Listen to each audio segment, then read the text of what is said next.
I'm actually going to be talking about top 10 lists and clusters. So super excited. I want to acknowledge my co-authors, Carrie Armel at the Precourt Energy Efficiency Center, and Nicole Arduin at the School of Education and Woods Institute for the Environment. So Rachel and I are asking very similar questions. We know that the residential sector, at least we're focusing mostly on that, is a big part of the problem. We know we need low-cost, low-effort, high energy-saving options. We also know that we need to scale them. We also know that this isn't happening, so we're asking why. We've planned 4 studies. I'm going to zip through study 1, which is now headed up by my colleague June Flora at Stanford, and then I will focus on study 2, which I head up. So in study 1, we wanted to look at the existing universe.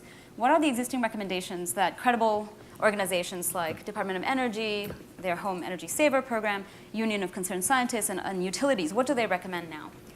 So we created a list, and we culled it down from 500 to 350.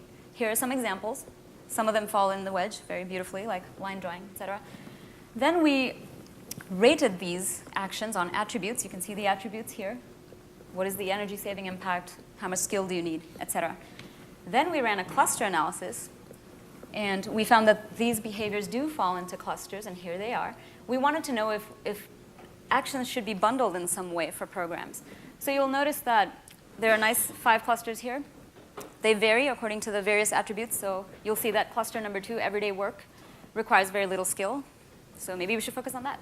But then you look deeper and you notice. So I want you to focus here on skill. So low skill, okay, fabulous. Very low cost, wonderful. But whoops, low energy savings. So this example sort of exemplifies the gist of the findings of study 1. A lot of the low impact, a lot of the low effort, low cost actions are also low impact. So the niche for study 2 then is to develop a methodology for discovering options that are high energy savings, low effort, low cost. And so how do we do that? So 2 things. One, we go beyond, and this is what I mean with my title, expanding on the behavioral wedge. We go beyond actions to products, services, and quick home adaptations. So building off of what Rachel was saying, look at the entire consumption pattern. Also, we ask the question, if any of these options are low cost, low effort, high energy saving, and not pervasive, then why is that? Why are they not pervasive? The answer has to do with barriers, and I'll talk about that in a minute. So what is our process? We identified end uses, then we identified, based on those end uses, experts that we should talk to figure out what are these most promising, best options. And then we interviewed them to elicit these options. We now have about 100 of them in a database. Then so that's about as far as we've gotten. We've come up with a rating scheme of attributes. We're looking for quantification experts to quantify impact, cost, pervasiveness or uptake, as well as barriers. Then we will cull those options into a top 10 style list. So more detail, but first of all, some background. We did a lot of digging, and so we sort of situated ourselves with lots of different bodies of knowledge. Social cognitive theory and community-based social marketing focus on self-efficacy and barriers, so we took that into account. I'll talk about barriers soon. Practice theory, this idea of lifestyle and practices, habits, routines. You cannot just look at an individual action in isolation. Resilience theory, this was mentioned yesterday. We're heading for a crisis. How can we be nimble, adaptive? How can we think outside the box? What can we do to radically shift our behavior?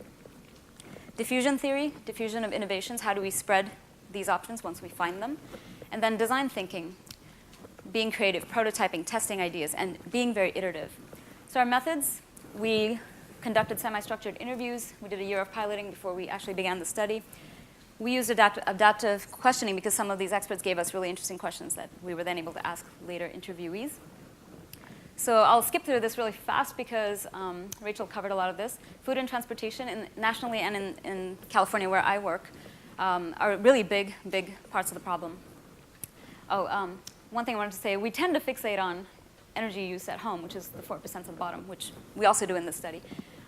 So end uses that we targeted include space heating, space cooling. Plug loads are the fastest growing end use because of home entertainment and personal electronics. We used a design thinking method called extreme user interviews. In this method, you take all the early adopters and you take all the laggards and you interview them. And the idea is you design to meet both their needs so that you get everyone else in the middle. We adapted this technique to focus on the people on the cutting edge. Who are the people who are doing this right now? Energy hacks, people who tinker with their appliances, people who tinker with their entire home, and they've actually reduced their energy impact by 90%. So we interviewed those types of people. Household historians were really interesting because they study how technology changed household practices. Energy historians are interesting because they studied what we did before we had coal and before we had natural gas and before these became ubiquitous. We talked to chefs who teach low-carbon cooking. We talked to seniors who have lived through times of recession when we didn't have a lot of money and didn't have a lot of energy, didn't have a lot of much anything. We talked to engineers, we talked to other specific experts. Now I'm going to walk you through some examples of the themes and the ideas that came up. So as I mentioned, transport is big. So video conferencing. So here we are. So this is a great example of a barrier. Here we are at Garrison, and this is an amazing gathering. I wouldn't miss this for the world. I'm so energized right now. How do we decouple this amazing inspiration and this connectedness from air travel? How do we do it? It's an extremely difficult question. However, video conferencing is low cost, low effort, high impact, and not pervasive. So this is a classic example of what we're looking at. The other big one was food, and Rachel talked about this. It's not just, so we talked to, as I mentioned, we talked to chefs, and they talked about insulating your oven and insulating your pots, but hey, what about what we're eating? We're eating a lot of meat and dairy, which is where the big problem comes from.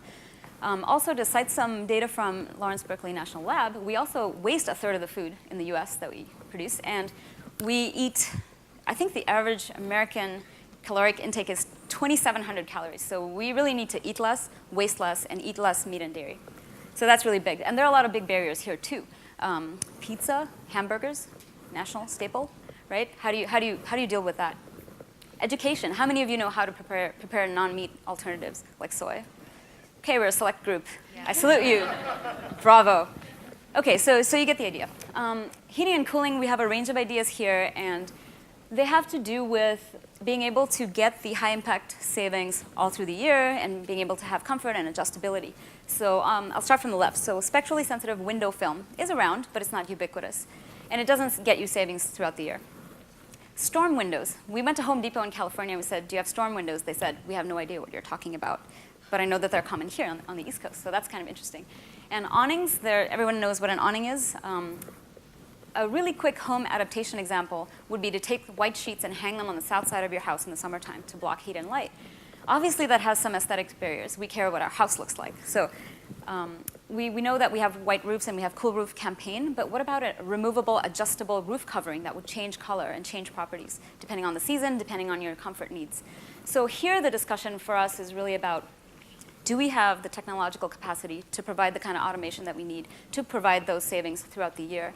And while we're waiting for that, can we do these other quick fixes? So it's sort of the idea of the behavioral wedge, so pretty consistent with that here. So they say teach an old dog new tricks, but what about teaching new dogs old tricks? We talked to an energy historian who talked to us about, back in the day, people had full moon events, so you could just travel by moonlight. You didn't need to have artificial light. So we twisted that idea around and we thought, well, it's really cold. Let's go outside. How can we use the cold temperature? Can we refrigerate our food? We don't have a concrete idea here because there are a lot of barriers, but moving your fridge into the mudroom or outside, having a cooler on the balcony, food spoilage barriers, huge. We piloted this at Beck a couple of years ago, and some of the barriers that came up was, well, I don't want to be walking outside to get my food. It's going to create a draft and my house will get cold. It defeats the whole purpose. So these are the types of ideas we're dealing with. So I gave you 4 examples. So what do we do next? We rate them. We have very similar, some overlap with study 1. We want to know what the impact is. We need quantification experts, like Rachel mentioned. There's no comprehensive way to do this in the literature so far. So is the impact high? Is it widespread? What's the absolute cost? What's the relative cost to savings? That's also difficult to compute. Is it not pervasive? If so, we're really interested. We want to make it scalable. Then barriers, individual level barriers, psychological barriers like time, cost, mental models. Physical barriers like the built environment and technology. Institutional barriers, education, reform, policy reform, et cetera. So what are we going to have at the end of study 2? Ideally, we'll have quantified impact of these options that we've collected. But not just that, we're not going to stop there. We're going to interview these quantification experts to figure out what is their reasoning behind the way they've rated our attributes, and to look at the similarities and differences between these experts. What is their reasoning? How does it differ? And hopefully we'll have some really interesting insights. And then we'll have these short lists. So a top 10 style list based on the end uses that I discussed. Maybe a top 5 short-term, top 5 long-term. And maybe we'll ask questions like, what if you could only recommend 2 things? What would the top 2 be? And the idea is, as program designers, how can you target your interventions? Next steps for study 3, we'll take some of these options. Let's pick the window film. We'll go into people's homes and we'll do ethnographic studies. We'll do, so we'll take the window film as a prototype and we'll say, let's say you have to adopt this idea. How are you going to do it? What's your mental model? Draw it for us. And then they're going to start saying, well, I can't do this because. And that's exactly what we want, because we want to elicit barriers. We want to talk about overcoming those barriers. Once we have elicited some of the most amenable ideas, then we've been talking with design firms like IDEO and Frog to come up with ways to redesign these ideas and then deploy them at commercial scale, and to follow that process and see how we can do that. Before I finish, I want to thank ARPA-E for funding this work and others who've been really helpful so far. And during the feedback, I'd really love your feedback on who else we should interview, on people who can do the quantification, and I'd love to answer your questions. Thank you.